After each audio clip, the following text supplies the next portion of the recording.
नागेन्द्रहाराय त्रिलोचनाय भस्माङ्गरागाय महेश्वराय नित्याय शुद्धाय दिगम्बराय तस्मै नकाराय नमः शिवाय। ओं श्री भवानी शंकर सांब सदाशिव स्वामी देवताय नमः।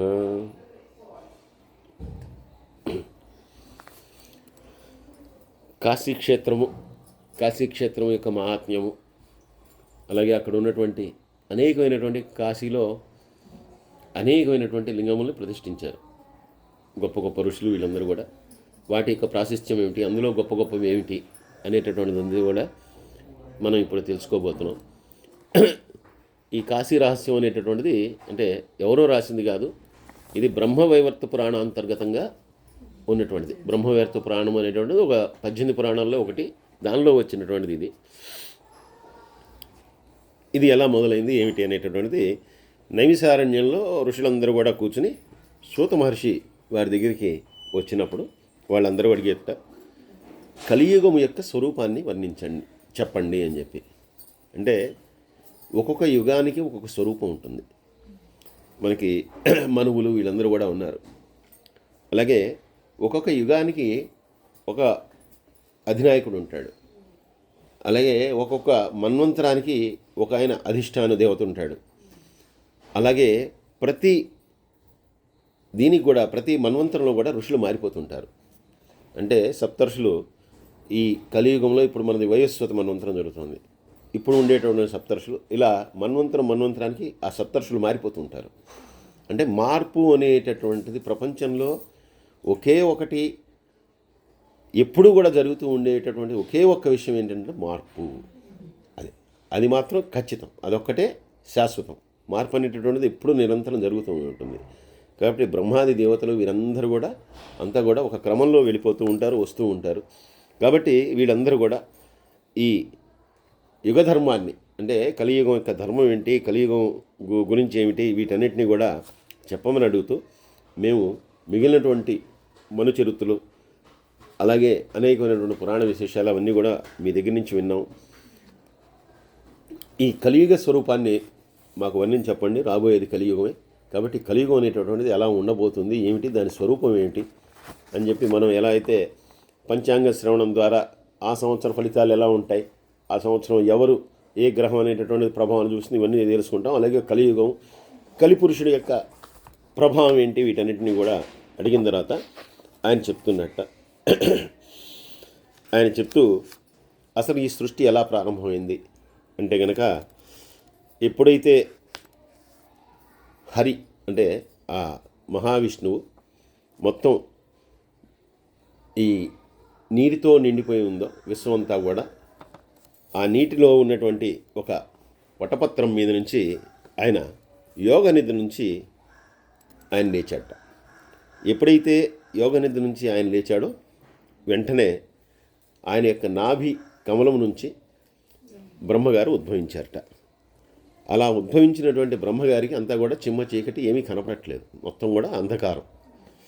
అటువంటి దానిలో ఆయన అసలు తాను ఎందుకు ఉద్భవించాడో ఏమిటో ఏమీ తెలియనటువంటి పరిస్థితి. అసలు మరొక జీవి ఉన్నాడని కానీ ఇంకొకరు ఉన్నారని కూడా తెలియనటువంటి పరిస్థితి. అంత అంధకారంలో ఆయన ఉన్న తర్వాత ఆయనకు ఒక మాట వినిపించిందిట, నన్ను భజించు అనేటటువంటి మాట వినిపించిందిట.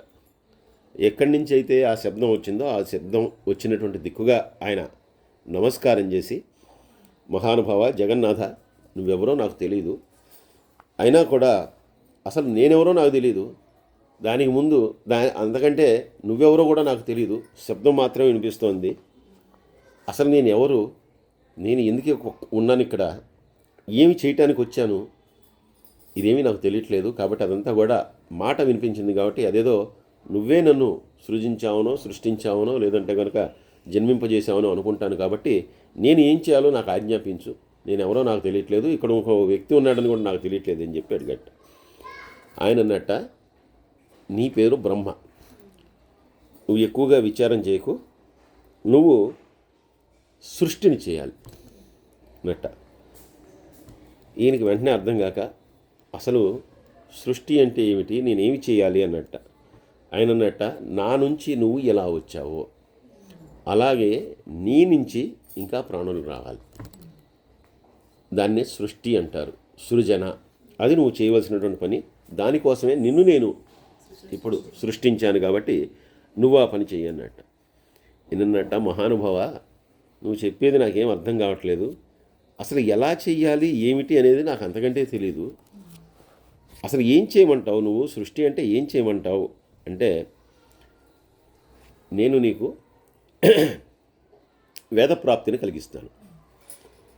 ఆ వేదములను నీకు అనుగ్రహించడం ద్వారా వేదముల్లో ఉన్నటువంటి విషయాలన్నీ కూడా నీకు అవగతం అవుతాయి.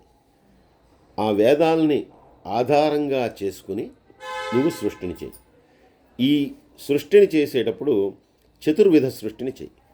అంటే స్వేదజములు, జరాయుజములు, ఉద్భిజములు, అండజములు, ఇలాగా 4 రకాలైనటువంటి సృష్టిని చెయ్యి. నువ్వు చేయవలసినటువంటి పని అదే, నీకు ఇచ్చేటటువంటి అసైన్మెంట్ అదే అని చెప్పి వెంటనే చెప్పాట. అంటే స్వేదజములు అంటే ఈ చెమట నుంచి వచ్చేటటువంటివి, దోమలు, నల్లులు, పేలు, దీనికి ఏమి సంపర్కం ఒక్కర్లా, సంయోగం ఒక్కర్లా, వాటందరూ అవి పుట్టుకొస్తుంటాయి, నల్లులు ఇలాంటివన్నీ కూడా.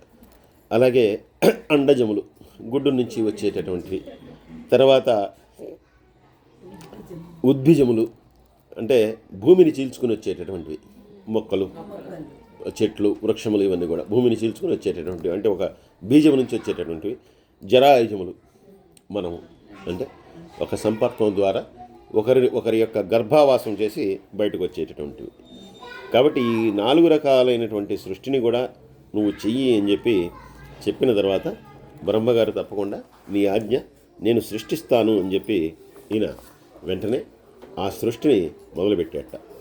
ఇలా ఎలా మొదలుపెట్టాడు అంటే, ఆయన వేదాలన్నింటినీ కూడా ముందర ఆయన విష్ణు భగవానుడి దగ్గర నుంచి స్వీకరించి, ఆ విష్ణు భగవానుడి దగ్గర నుంచి స్వీకరించినటువంటి వేదాలని మళ్ళీ ఈయన ఒక్కడే మళ్ళీ కాకుండా దీన్ని వెంటనే నలుగురికి ఆ వేదాలను ఇచ్చాడు. వాళ్ళు ఎవరంటే వ్యాస భగవానుడు, తర్వాత జైమిని, వైశంపాయనుడు, పైలుడు, ఈ నలుగురికి కూడా ఆ ఉన్నటువంటి 4 వేదాలని కూడా విభజించి ఒక్కొక్కళ్ళకి ఒక్కొక్క వేదాన్ని ఇచ్చాడు. ఋగ్వేదము, సామవేదము, అధర్వణ వేదము, యజుర్వేదము, ఈ 4 కూడా ఇచ్చి ఆ తర్వాత సనక సనందనాదుల్ని, అలాగే మరీచ్యాది ఋషుల్ని, దేవదైత్యుల్ని అంటే దేవతల్ని, రాక్షసుల్ని, వీటన్నిటిని కూడా సృష్టించి ఏ రకంగా అయితే విష్ణువు చెప్పాడో చతుర్విధమైనటువంటి ఆ సృష్టి ఏదైతే ఉందో దాన్ని, అంటే మొక్కలు, ఇలాంటి జీవులు, వీటన్నిటిని కూడా సృష్టించి తర్వాత మరి ఈ యుగాల్ని కూడా ఆయన సంకల్పం చేత సృష్టించట. అవే సత్యత్రేత, ద్వాపర, కలియుగములు. ఈ 4 యుగాల్ని కూడా కాలాన్ని 4 రకాలుగా విభజించాడు. ఉన్నటువంటి కాలాన్ని 4 రకాలుగా విభజించిన తర్వాత ఈయన మళ్ళీ ఏంటంటే, అంటే ఇప్పుడు విష్ణువు బ్రహ్మగారిని సృజించాడు. బ్రహ్మగారు ఆయన వచ్చినటువంటి వేదాల ద్వారా ఆ వేదాలని మళ్ళీ 4గురికి ఇచ్చేసి 4 నుంచి కొన్నిటిని సృష్టించి వాటిని మళ్ళీ ప్రతిసృష్టిని చేయమని చెప్పి ఆయన చెప్పాడు. ఎందుకంటే ఒక్కళ్ళు చేసేటటువంటిది కాదు ఇది. కాబట్టి ఆయన సృష్టిని చేయమని చెప్పిన తర్వాత ఇప్పుడు ఆ సత్యయుగానికి మొట్టమొదటి సత్యయుగం, అదే కృతయుగం అనుకోండి, సత్యయుగం. ఆ సత్యయుగానికి ఒక అధిష్టాన దేవత, ఒక అధిష్టాన పురుషుడు ఉన్నాడు.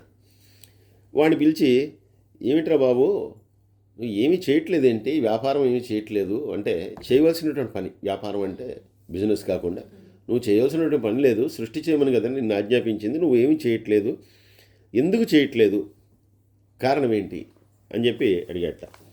అప్పుడు ఆయన చెప్పాట, అసలు నా ప్రజలందరూ కూడా, అంటే నా అధీనంలో ఉన్నటువంటి సత్యయుగంలో ఉన్నటువంటి మానవులు ఎవరైతే ఉన్నారో వీళ్ళందరూ కూడా విషయ సుఖాల పట్ల వాళ్ళకి ఆసక్తి లేదు. వాళ్ళు పుట్టినట్టు తపస్సు ఏదో చేసేసుకుంటున్నాడు. అంతేగాని ఎవడు సంసారం చేద్దామని, పిల్లల్ని కందామని, లేదంటే ఏదైనా అనుభవిద్దామని ఇటువంటి ఆలోచన ఒక్కడికి కూడా లేదు. తర్వాత ఒక్కడికి కూడా ఈర్ష్య లేదు, ఒక్కడికి కూడా ద్వేషం లేదు. అందరూ నేను వాళ్ళ సంకల్పం చేత నేను వాళ్ళని పుట్టిస్తున్నాను, వాడు పుట్టినవాడల్లా ఒక కమండలం, ఓ రుద్రాక్ష మెడలో వేసుకుని వాళ్ళందరూ పోతున్నారు. కాబట్టి పాపం చేసేవాడు లేడు, అసలు విషయాల పట్ల ఆసక్తి ఉన్నవాడు లేడు, తప్పు చేసేవాడు లేడు, ఆవిడ చెప్పినట్టు ఫీలింగ్స్ లేవు ఎవరికి. కాబట్టి అందరూ కూడా దేహమన్నా ప్రాణమన్నా ఇంద్రియములన్నా వాళ్ళకి ఎటువంటి లెక్క లేదు. వాళ్ళు దాని మీద పరాన్ముఖులు, అసలు వాటి మీద ఎటువంటి ఇష్టం లేనటువంటి వాళ్ళు. అలాగే అసలు వాళ్ళు ధర్మాలని తూచా తప్పకుండా ఆచరిస్తున్నారు. ఏవైతే ధర్మాలు మీ దగ్గర నుంచి మాకు ఇవ్వబడ్డాయో వాటన్నిటిని కూడా తూచా చెప్పకుండా ఆచరిస్తున్నారు. కాబట్టి ఒక్కడు కూడా అటు పోయేవాడు లేడు, నరకానికి పోయేవాడు లేదు, మళ్ళీ పుట్టేవాడు లేదు. అందుకని ఈ కార్యక్రమం ఏదైతే ఉందో, ఈ వ్యాపారం ఏదైతే ఉందో నా వల్ల జరగట్లేదు స్వామి అన్నట్ట. అప్పుడు ఆయన అన్నట్ట, కంగారు పడకురా, యుగధర్మాల్ని నువ్వు వ్యాప్తింపజేయి. ఈ యుగం తర్వాత ఇంకో యుగం వస్తుంది. కాబట్టి ఎప్పుడూ కాలం అనేటటువంటిది, కాలచక్రం అనేటటువంటిది తిరుగుతూనే ఉంటుంది. మార్పులు అనేటటువంటివి సంభవిస్తూనే ఉంటాయి. సరే, నువ్వు మృత్యులోకానికి కూడా వెళ్ళి అక్కడ కూడా ఈ యుగధర్మాన్ని అక్కడ కూడా వ్యాప్తి చేయి. మెల్లగా అన్నీ కూడా పెరుగుతారు, అంటే పాపులు పెరుగుతారు, అన్నీ జరుగుతాయి, అంతా కూడా సక్రమంగా ఉంటుంది. ఏం నిరాశపడకూడదు. అందుకని నైరాశ్యం చేయకుండా చేయవలసినటువంటి పని చేస్తూ ఉండు. ఎప్పుడూ కూడా సృష్టిలో పుణ్యాత్ములు పాపాత్ములు అందరూ ఉంటూనే ఉంటారు. అయితే కొంచెం ఎక్కువ తక్కువ ఉంటారు కాబట్టి నైరాశ్యం పొందకయ్యా చేస్తూ ఉండని చెప్పి పంపించాట. పంపించిన తర్వాత వాడు ఆయన సరే అని చెప్పి ఆ యుగ పురుషుడు ఎవరైతే ఉన్నాడో ఆయన వెళ్ళిపోయాట. ఎప్పుడైతే ఈ మాటని సూత మహర్షి వీళ్ళకి చెప్తున్నాడో వెంటనే వాళ్ళందరూ అడిగారు, అసలు యుగాల యొక్క స్వరూపం ఏంటి, అది ఎలా ఉంటుంది? కొంచెం లేట్ అయినా పర్లేక 10 నిమిషాలు పోగండి. ఆ యుగాల యొక్క స్వరూపం ఏంటి, అది ఎలా ఉంటుందో కూడా చెప్పమని చెప్పి వాళ్ళందరూ అడిగారట. అడిగితే అప్పుడు దానికి అంటే మనకి యుగానికి బట్టి ధర్మాలు కూడా మారిపోతాయి. ఎందుకు మారుతాయి ఏమిటి అంటే కనుక అప్పుడు ఉండేటటువంటి జీవన విధానం మీదే ఆధారపడి ఉంటుంది అంతా కూడా. కాబట్టి అంటే జీవన విధానము, ఆలోచనలు వీటన్నిటి మీద ఆధారపడి ఉంటాయి. ఇప్పుడు 50 సంవత్సరాల క్రితం ఏ రకమైనటువంటి జీవన సరళి నడిచిందో అది వాళ్ళు జరగట్లేదు. అప్పట్లో ఉన్నట్టుగా ఉమ్మడి కుటుంబాలు కానీ, లేదు ఇందాక మాట్లాడుకున్నట్టుగా మనకు ఒక పౌరోహిత్యం కానీ, ఇంటి పౌరోహితుడు కానీ, ఇంటి వైద్యుడు కానీ, ఇలాంటివన్నీ కూడా అయిపోతున్నాయి. ఇప్పుడు అవన్నీ జరగాలంటే కనుక ప్రస్తుతం మనం వెళ్ళేటటువంటి వేగానికి అవన్నీ కూడా సాధ్యపడవు. కాబట్టి దాన్ని బట్టి మారిపోతుంటాయి. అందుకని ఎలా మారుతాయి ఏంటి, వాటి యొక్క స్వరూపం ఏంటంటే చెప్తున్నారు. సత్యయుగంలో వైరాగ్యం అనేటటువంటిది అధికంగా ఉంటుంది. అందరూ వైరాగ్యంలోనే ఉంటారు. ఎవరికి కూడా కామవాంఛలు ఉండవు, కోరికలు ఉండవు. వాడు స్త్రీ కనిపించగానే దేవతామూర్తి అని చెప్పి కాళ్ళ మీద పడి దండాలు పెట్టేసుకునే టైప్లో ఉంటాడు. ఎవరికి ఎటువంటి ఇది ఉండదు, కోరిక ఉండదు, ఈర్ష్య ఉండదు, ద్వేషం ఉండదు. పక్కవాడు ఏదో సంపాదించుకున్నాడనో ఏదనో వాడికి. అలాగే సంపూర్ణ జ్ఞాన నిగ్రహులుగా ఉంటారు ఎవరికి వారు, మానవులందరూ కూడా. అలాగే ఆ యుగ పురుషుడు ఎవరైతే ఉన్నాడో, ఆ సత్యయుగ పురుషుడు ఎవరైతే ఉన్నాడో ఆయన చక్కగా బ్రాహ్మణ రూపంలో ఉంటాడు. ఎప్పుడూ కూడా నిరంతరం కూడా తపస్సు చేసుకుంటూ ఉంటాడు. ఎప్పుడు కూడా ఆయన దగ్గర ఉండేటటువంటి జపమాల ఏదైతే ఉందో అది నిత్యం తపస్సులోనే ఉంటాడు ఆయన. ఎందుకంటే అందరూ వైరాగ్యంతో ఉంటారని చెప్పాడు. అలాగే అటువంటి వైరాగ్యంతో ఉన్నటువంటి అధిపురుషుడు కలిగినటువంటి యుగము సత్యయుగము. ఎటువంటి ధర్మానికి ఎటువంటి లోటు లేనటువంటి యుగం అది. ఆ రకంగా సత్యయుగం అనేటటువంటిది ఉంటుంది. రెండోది త్రేతాయుగం. త్రేతాయుగం అనేటువంటి దానిలో అధిష్టాన పురుషుడు ఎవరైతే ఉన్నాడో ఆయన స్వధర్మపరాయణుడు. అంటే ఆయన అంతటా ఆయన ధర్మాన్ని ఆచరించేటటువంటి వాడు. అలాగే ఆ త్రేతాయుగంలో ఉండేటటువంటి అధిదేవత త్రేతాయుగ పురుషుడు ఎవరైతే ఉన్నాడో ఆయన చేతిలో సుక్కు ఉంటుంది. సుక్కు అంటే కనుక యజ్ఞం చేసేటప్పుడు 2 చెక్కతో చేసినటువంటి సుక్కు శ్రోము అంటారు వాటిని. అటువంటి సుక్కును చేతిలో పట్టుకుని ఉంటాడు ఆయన. అంటే యజ్ఞయాగాది క్రతువులన్నీ కూడా ఎక్కువగా జరుగుతూ ఉండేటటువంటిది త్రేతాయుగము. స్వయంగా ఆయన స్వధర్మపరాయణుడు, ఆయన ధర్మాన్ని ఆచరించి ఉంటాడు. కానీ కొంతమంది అధర్మాన్ని ఆచరించేటటువంటి వాళ్ళు కూడా కొంతమంది ఉంటారు. ఈ పురుషుడు కొంచెం స్టార్ట్ అవుతుంది. ఈ పురుషుడు ఎవరైతే ఉంటాడో, అంటే అధిపురుషుడు ఎవరు ఉంటాడో, నాయకుడు ఎవరు ఉంటాడో ఆయన ఎక్కువగా ధర్మాన్ని వ్యాప్తి చెందించేదానికే ఆయన ప్రయత్నశీలుడే ఉంటాడు ఎప్పుడు కూడా. అందుకే రాముని యొక్క అవతారం త్రేతాయుగంలో పూర్తిగా ఆయన రామో విగ్రహవాన్ ధర్మ, మళ్ళీ కృష్ణుడికి అల్లా ఆ మాట. కాబట్టి అది త్రేతాయుగమైనటువంటి లక్షణం. ఇంకా ద్వాపరయుగం. ద్వాపరయుగంలో ఉండేటువంటి అధిష్టాన దేవత అయినటువంటి పురుషుడు ఎవరైతే ఉన్నాడో ఆయన చేతిలో ఖడ్గాన్ని ధనుర్బాణాన్ని కలిగి ఉంటాడు. ఈయన అశాంతితో ఉంటాడు. మొట్టమొదటి ఆయన వైరాగ్యంతో ఉంటాడు. రెండో ఆయన స్వధర్మపరాయణుడు, ఆయన ధర్మాన్ని ఆశ్రయించి ఉంటాడు. ఈయనకి ఎక్కువ అశాంతి, అసలు పురుషుడికే అశాంతి, అధిష్టాన దేవతకే. అలాగే ఈయన పుణ్యాన్ని పాపాన్ని రెండూ చేస్తూ ఉంటాడు. చాలా కటువుగా కర్కశంగా ఉంటాడు. అది ద్వాపరయుగ పురుషుడి యొక్క లక్షణం. ఇంకా మీ అందరికీ కావలసినటువంటిది, మీ అందరూ వినాలనుకుంటున్నటువంటిది అయినటువంటి కలియుగ పురుషుడి యొక్క లక్షణం ఎలా ఉంటుందో చెప్తాను, వినండి. కలియుగ పురుషుడి యొక్క లక్షణం ఏమిటంటే, ముందర కలియుగంలో ఉండేటటువంటి ఆశ్చర్యకరమైనటువంటి విషయం ఏంటంటే, ఏ ఫలితమైనటువంటి అయినా కూడా వెంటనే కలుగుతుంది. ఇక్కడ మిగిలినటువంటి యుగాల్లో ఏదైనా ఫలితం కావాలంటే పుణ్యం చేసినా పాపం చేసినా దాని యొక్క ఫలితం అనేటటువంటి దానికి కొంచెం టైం తీసుకుంటుంది. ఇక్కడ టైం తీసుకోదు. ఏదైనా కానీ పుణ్యం కానీ పాపం కానీ వెంటనే ఫలాన్ని ఇస్తుంది. అలాగే కలియుగంలో ఉన్నటువంటి ప్రజలు ఎవరైతే ఉన్నారో వాళ్ళందరూ కూడా పరమార్థ విచారహీనులు. అంటే దేవుడు ఉన్నాడు అనేటటువంటిది విచారం చేయడానికి వాళ్ళకి ఇష్టం ఉండదు అసలు. కాబట్టి అటువంటి విచారహీనులు. అలాగే వీళ్ళకి దుష్ట విచారమే కానీ ఎప్పుడు కూడా చెడు ఆలోచనలు, చెడు పనులు చేద్దాం అనేటటువంటి కోరికే తప్పితే మంచి చేద్దాం అనేటటువంటి ఒక ఆశయం కానీ సంకల్పం కానీ ఎప్పుడూ కూడా ఉండదు. ఇంకా ఈ కలియుగానికి అధిష్టానమైనటువంటి ఆ కలిపురుషుడు ఎలా ఉంటాడంటే, వాడు చూడటానికి పిశాచం యొక్క మొహంతో భయంకరంగా క్రూరంగా ఉంటాడు. అలాగే వాడు కలహప్రియుడు. ఎవరైనా ఇద్దరు కొట్టుకుంటుంటే వాడికి చాలా ఆనందం. అలాగే వాడు ఒక చేత్తో వాడి యొక్క అంగాన్ని, మరొక చేత్తో వాడి యొక్క నాలికని పట్టుకుని ఉంటాడు. అంటే కలియుగంలో ఉండేటటువంటి వాళ్ళందరికీ కూడా కామము, చాపల్యము విపరీతంగా ఉంటాయి. అలాగే ఆ కలిపురుషుడు ఎప్పుడు కూడా వికృతంగా ఉండి సరైనటువంటి వస్త్రధారణ చేయకుండా నగ్నంగా నృత్యాన్ని చేస్తూ బ్రహ్మదేవుణ్ణి చూస్తూ నవ్వుతూ ఉంటాడు. కాసేపు నవ్వుతాడు, కాసేపు రోదిస్తాడు, కాసేపు అరుస్తాడు. ఇలా చేస్తూ ఉన్నటువంటి వాడు కలిపురుషుడు అయ్యా. అటువంటి కలిపురుషుడు ఎప్పుడైతే వాడు సృష్టింపబడ్డాడో, అంటే ఇవన్నీ కూడా సృష్టిలో జరుగుతున్నటువంటి మార్పులు.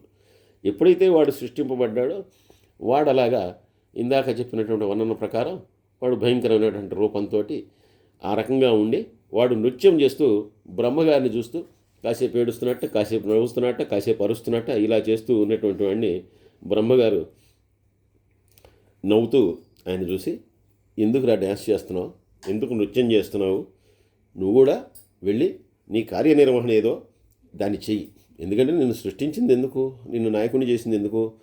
కలియుగంలో సృష్టిని పెంచాలి, కలియుగంలో కూడా సృష్టిని పెంచాలి, దాన్ని నిర్వహించాలి. కలియుగం అంతా కూడా నీ నిర్వహణలో జరగాలి, కాబట్టి నువ్వు చేయరా అన్నట్ట. అంటే వీడు వెంటనే చెప్పినటువంటి సమాధానం ఏంటంటే, మహానుభావ, సర్వస్వాన్ని నాశనం చేసేటటువంటి ఆలోచన అది. అలాగే చాలా నిరంకుశుడిని, ఆనందరహితుణ్ణి, నాకు ఆనందం అనేటటువంటిది లేదు. అలాగే నిద్రాహారాలు అంటే నాకు చాలా ఇష్టం. అంటే తినటం ఇష్టం, నిద్రపోవడం ఇష్టం. అలాగే ఆనందం అనేటటువంటిది అస్సలు లేదు నాకు. చూడండి, అంటే ఈ చెప్పినటువంటి లక్షణాలు ఏదో అన్వయించుకుంటే ఎంత సంపాదించిన చూడండి, ఎవడో సంతృప్తిగా ఉన్నాడు. ఎన్ని కోట్లు సంపాదించానండి, ఏదో ఒక రోగం, ఏదో ఒక బాధ. అలాగే పరస్త్రీలని, పరుల యొక్క ద్రవ్యాన్ని ఎక్కువగా కోరుకునేటటువంటి వాడిని. పరుల యొక్క ద్రోహం చేయటం అంటే నాకు చాలా ఇష్టం. అలాగే వంచన చేయటం చాలా ఇష్టం. ఎవరైనా మోసం చేయటం అంటే నాకు చాలా ఇష్టం. అలాగే ఎవడైతే గర్వంతో ఉంటాడో, ఎవడైతే మాత్సర్యంతో ఉంటాడో, ఎవడైతే ఇద్దరు మధ్య తగాదాలు పెడుతూ ఉంటాడో అటువంటి వాడంటే నాకు మళ్ళీ ఇష్టం. నాకెందుకు వాడి పక్కన ఉండాలనిపిస్తుంది. ఇవన్నీ నాలో ఉన్నటువంటి లక్షణాలు. నన్ను అంటే ఈ సృష్టించింది బ్రహ్మగారే ఇన్ని కూడా. కాబట్టి నన్ను పొరపాటుని కూడా భూలోకానికి పంపించద్దండి. పంపిస్తే గనక మొత్తం నాశనం అయిపోతుందేమో. ఎందుకంటే నాకు వీటన్నిటి మీద ఇప్పటి నుంచే అంత ఇష్టంగా ఉంది. అందువల్ల నేను కనుక వెళ్తే అక్కడ ఉండేటటువంటి సన్యాసులు కానీ, లేదంటే ఎవరైనా కాస్త భక్తి తత్పరులు కానీ ఎవరైనా ఉంటే గనక వాళ్ళందరూ కూడా మోసం చేస్తున్నారు, ఉదరం పోషణం కోసం ఇలా చేస్తున్నారు అనేటటువంటి అభిప్రాయమే నాకు కలుగుతుంది. నేను వాళ్ళ దగ్గరికి వెళ్ళి వాళ్ళని మోసం చేయాలని చెప్పి నేను ప్రయత్నం చేస్తూ ఉంటాను. అందుకని నన్ను భూలోకానికి మాత్రం వెళ్ళి నన్ను సృష్టించమని, నా కార్యాన్ని నిర్వహించమని చెప్పి నన్ను చెప్పకండి అని చెప్పి అన్న తర్వాత బ్రహ్మగారు అన్నట్ట, నువ్వు వెళ్ళాల్సింది భూలోకానికి, నువ్వు చేయవలసింది అక్కడే. అయితే కొంతమంది ఎవరైతే నీ ప్రభావంలో పడిపోయి వాళ్ళు నీలాగే అవుతారో వాళ్ళందరూ కూడా పాపాత్ములు అవుతారు. అయితే కొంతమంది నీ ప్రభావానికి లోను కానటువంటి పుణ్యాత్ములు కూడా ఉంటారు. అయితే నువ్వు శీఘ్రకారి, ఏదైనా కూడా వెంటనే ఇచ్చేటటువంటి వాడి ఫలితాన్ని వెంటనే ఇచ్చేస్తావు, ఇన్స్టాంట్ ఏటీఎంలన్నీ. కాబట్టి పాపాత్ములు ఎలా అయితే పెరుగుతారో పుణ్యాత్ములు కూడా కొంతమంది అయినా ఉంటారు. పుణ్యం వస్తుందనేటటువంటి దానితో, ఆ సంకల్పంతో పుణ్యాన్ని ఆశ్రయించి కొంతమంది ఉంటారు. అలా కొంతమంది పుణ్యాత్ములు ఉన్నా కూడా, పాపాత్ములు ఎక్కువ మంది ఉన్నా కూడా, ఆ పుణ్యాత్ములు అనేటటువంటి వాళ్ళు ఆ పాపాత్ములను యొక్క ప్రభావాన్ని తగ్గించడం కానీ, వారి ప్రభావాన్ని తగ్గించడం కానీ బ్యాలెన్స్ చేస్తూ ఉంటారు. అందువల్ల నువ్వు వెళ్ళి నా ఆజ్ఞగా నేను చెప్పినట్టు నువ్వు చెయ్యి. నువ్వు చేయాల్సింది ఒకటే, ఏదైనా సరే శీఘ్రమైనటువంటి ఫలాన్ని కలిగేటట్టు మాత్రం చెయ్యి. వాడు తప్పు చేసినా వెంటనే, పుణ్యం చేసినా వెంటనే దాన్ని కలగజేయి, నా ఆజ్ఞ ప్రకారం నువ్వు చేసుకో అన్నాడు. అందుకే అంటే నరకం ఎప్పుడో మనం పాపాలు చేస్తే నరకాలు అవి ఏమీ లేవండి, ఇక్కడే ఉన్నాయి అన్నీ. స్వర్గం నరకం అన్నీ ఇక్కడే, వాడు ఈ జన్మలోనే అనుభవిస్తాడు ఇక్కడ. సరే అయిన తర్వాత మళ్ళీ ఈ కలి అన్నట్ట, సరే నేను ఏవైతే నాకు ఇష్టమైనవో అని చెప్పి నేను చెప్పాను, కానీ మీరు అంటున్నారు కొంతమంది పుణ్యాత్ములు ఉంటారని. ఇప్పుడు అటువంటి వాళ్ళ దగ్గరికి వెళ్ళటానికి నేను భయపడతాను కదా, ఎందుకంటే వాళ్ళు చేసేటటువంటి పనులు నాకు నచ్చవు. కాబట్టి అక్కడికి అంటే వాళ్ళే నా శత్రువులు, వీళ్ళందరూ నా మిత్రులు, గొడవలు పెట్టుకునేవాళ్ళు, బాగా గొప్పలుగా చెప్పుకునేటటువంటి వాళ్ళు, వీళ్ళందరూ నాకు ఇష్టమైనటువంటి వాళ్ళు. కాబట్టి అటువంటి వాళ్ళ దగ్గరికి నేను వెళ్ళలేను కదా. అందువల్ల నేను ఎలా వెళ్ళాలి అంటే ఆ పుణ్యాత్ముల దగ్గరికి నేను ఎలా వెళ్ళాలి, వాళ్ళ దగ్గరికి వెళ్ళటం నాకు ఇష్టం ఉండదు, నాకు భయంగా ఉంటుంది. కాబట్టి నేను ఎలా చేయాలి, ఎక్కడికి వెళ్ళాలి, ఏం చేయాలి, దాన్ని కూడా నిర్దేశించండి, మీ నిర్దేశం ప్రకారం నేను వెళ్తాను అని చెప్పి అన్నట్ట. అంటే ఆయన అన్నట్ట, నువ్వు కాలస్వరూపుడివిరా. కాలస్వరూపుడు అంటే కాలంతో పాటు నువ్వు కూడా సృష్టింపబడ్డావు. కాబట్టి నువ్వు ఇతరులకి వాళ్ళు చేస్తుంటారు కానీ వాళ్ళకి దానికి కారణం నువ్వే అని తెలియదు, నీ వల్లే చేస్తున్నావు అని వాళ్ళకి తెలియదు. నువ్వు ఎప్పటికీ కూడా వాళ్ళకి తెలియరాని వాడవే, నిన్ను కనుక్కోవటం అనేటటువంటిది వాళ్ళ వల్ల కాదు. అలాగే నీ అధీనంలో వాళ్ళు ఉంటారు కానీ వాళ్ళ అధీనంలో నువ్వు ఉండవు. కాబట్టి నువ్వేం భయపడకు. నీకు వాళ్ళతో ఎందుకు శత్రుత్వం వచ్చింది అంటే నీకున్నటువంటి వాంఛలు వేరేగా ఉన్నాయి కాబట్టి నీకు మంచేదో చెడేదో తెలుసు. కాబట్టి నువ్వు ఎవరికి అధీనంలో ఉండవు, నీవు స్వతంత్రుడుగానే ఉంటావు, వాళ్ళ చేత నువ్వు తెలుసుకొనబడలేవు. కాబట్టి నువ్వు చేయవలసింది నువ్వు చెయ్యి, నువ్వు వెళ్ళు అని చెప్పి అన్న తర్వాత ఈయనన్నట్ట, సరేనయ్యా నేను వెళ్తాను. అయితే నా శత్రువర్గం ఎవరో ఉందో చెప్పాను కదా, వాళ్ళ దగ్గరికి వెళ్ళాలంటే నాకు కొంచెం భయంగా ఉంటుంది, అలాగే ఇష్టం కూడా ఉండదు. ఆ శత్రువర్గం ఎవరంటావా, ఎవడైతే హరినామ సంకీర్తనం చేస్తాడో, ఎవడైతే శివనామ జపం చేస్తాడో, ఎవడైతే గంగానది తీరంలో ఉంటాడో, అంటే అక్కడ స్నానాలు అవి చేస్తుంటాడో, వారణాసిలో ఉండేటటువంటి వాడు, సత్సంగం చేసేటటువంటి వాడు, దాన ధర్మాలు చేసేటటువంటి వాడు, అలాగే విష్ణుమూర్తి యొక్క శివుని యొక్క కథల్ని చెప్పుకునేటటువంటి వాడు, వాటిని వినేటటువంటి వాడు, పురాణాలని పఠించేటటువంటి వాడు, ఇటువంటి వాడు ఎవడు నాకు ఇష్టం ఉండదు. వీళ్ళకి భిన్నంగా ఉండేవాడే నాకు ఇష్టం. అందుకని ఎవడైనా ఒక క్షణమైనా శాంతిగా ఉన్నా, వాడికి ఏ రకమైనటువంటి వికారంగా లేకుండా ఉంటే అట్టంటాన్ని చూస్తే నాకు అసహ్యం వేస్తుంది అసలు ముందర. ఒకవేళ ఎవడైనా గనక స్థిరంగా అలా ఉంటే గనక నాకు భయం వేస్తుంది.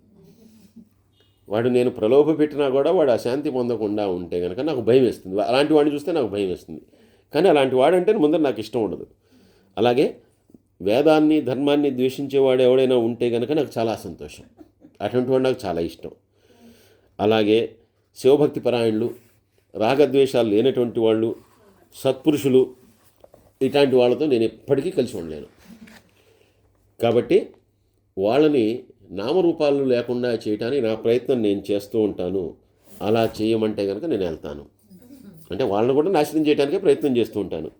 అంటే కనుక సరే నీ ప్రభావం ఎలా ఉంటుందో అలా చెయ్యి, నువ్వేం సందేహించుకో, నువ్వేం చేద్దాం అనుకున్నావు అది చెయ్యి, వెళ్ళు అన్న తర్వాత వీడన్నట్ట మళ్ళీ కళ్యాణ్నట్ట, ఏమో మీరు చెప్తున్నారు వెళ్ళమని, కానీ నా స్వభావం స్వస్వభావం కలిగినటువంటి వారి దానికి పూర్తిగా విరుద్ధం. అంటే ఎవడైనా మంచి అనుకుంటే దానికి విరుద్ధంగా ఉంటుంది. నాకు అది అసలు ఒప్పుకోబుద్ధి కాదు. వాళ్ళని నాశనం చేయడానికే నేను ప్రయత్నం చేస్తూ ఉంటాను కదా. అది మరి మీరు సృష్టించినటువంటి ఈ సృష్టికి నేను ద్రోహిని అయినట్టే కదా, నేను తప్పు చేస్తున్నట్టే కదా అన్నట్టు. అప్పుడు బ్రహ్మగారు అన్నట్ట, నిన్ను అంటే ఈ కలియుగ అధిష్టాన పురుషుడు ఎవరైతే ఉన్నాడో నిన్ను కాలమలం అంటారు. అందువలన నువ్వు చేసేటటువంటి మలినానికి శుద్ధిని పొందినటువంటి వాడి ఆత్మకి ఎప్పుడు కూడా పొంతన ఉండదు.